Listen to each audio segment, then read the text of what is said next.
Hey YouTube, this is your girl Missouri, and I'm back with another video. I'm sorry about the whole bandana thing, I just took my braids down. I don't have any makeup on today. I'm just, yeah. Anywho, we are going to finish our Atypical review from last week.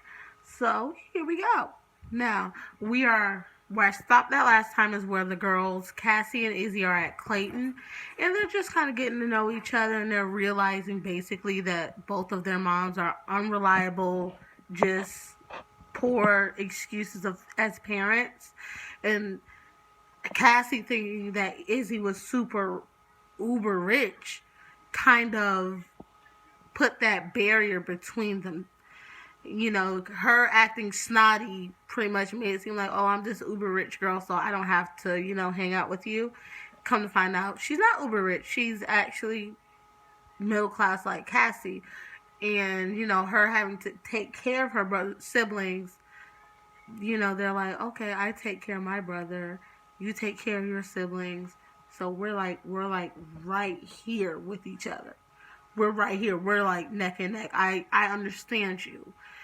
And of course, we talked about Doug and Elsa's issue. I'm sorry, her name just is so funny because her name is Elsa.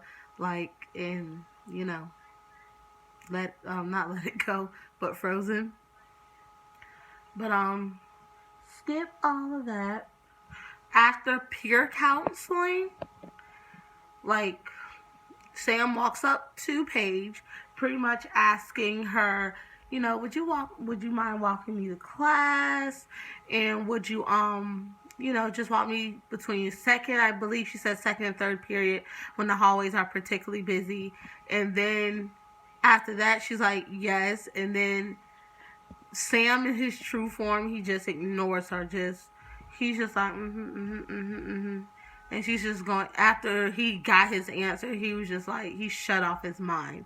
And then he just walked off while she was still talking. And then she's like, okay. But she didn't think anything of it because it's Sam. It's Sam.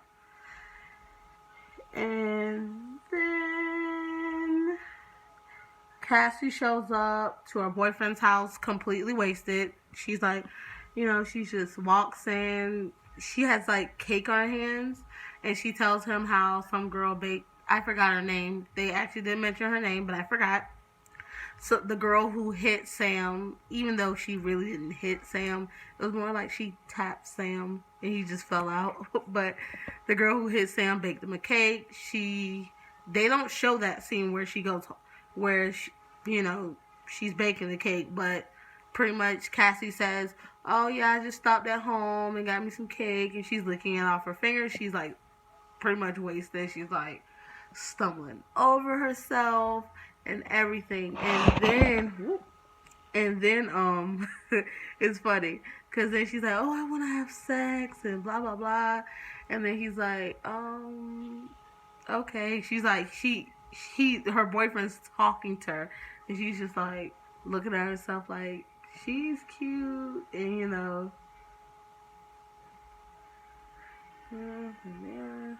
yeah, she's talking about the girl in the mirror, which is herself. And he tells her he's going to get her some water. And then I don't know how long it takes to get water at his house, but it took forever. And by the time he came back, she was asleep. And he's trying to wake her and wake her and wake her. And when he realizes he can't, he calls her mom. And that's another scene you don't see, is when the mom gets her, but you see her wake up the next day at her mom's friend's house, which is where her mom's been staying for the last few episodes. And she's like, she hands her water and aspirin, like, we need to talk. She gave her, like, we need to talk, because this here,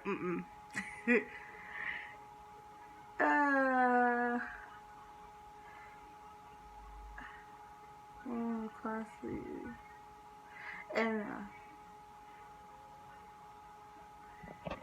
And then Sam comes home, and then in the next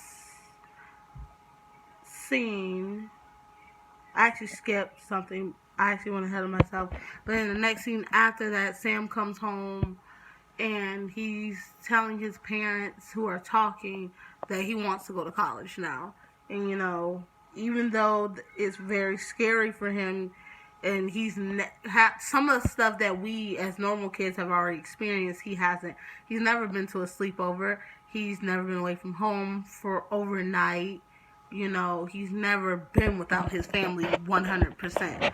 And based on what his earlier responses were, like, he didn't really want to go. I don't think he wanted to leave the nest. I don't think he was ready.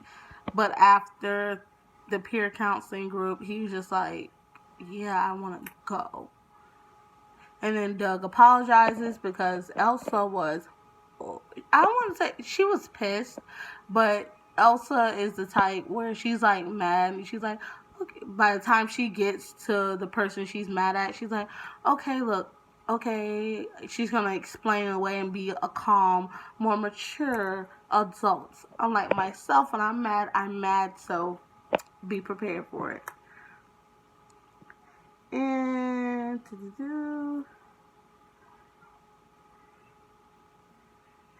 he also mentioned that if he needed help, he'll ask for it, which is good because, you know, he's not going to completely leave them. He's just going to like, okay, when I need you guys, I'll let you know. And in the last part of, I'm sorry guys, that there's a piece of hair tickling my nose. Okay, that is tickling my nose. Is not cute. And of course, how I skip myself, the last part is Cassie wakes up at the home of her mother's friend and they have a talk about her. I'm pretty sure they're gonna have a talk about her drinking, considering the fact she had to pick her up. Ugh. Now my nose is itchy. She's gonna have to pick her up at her boyfriend's house because she's drunk and she can't walk on her own. And that is where we end, guys. Thank you for watching. And don't forget to like, subscribe, and comment. And I'll see you guys later. Bye.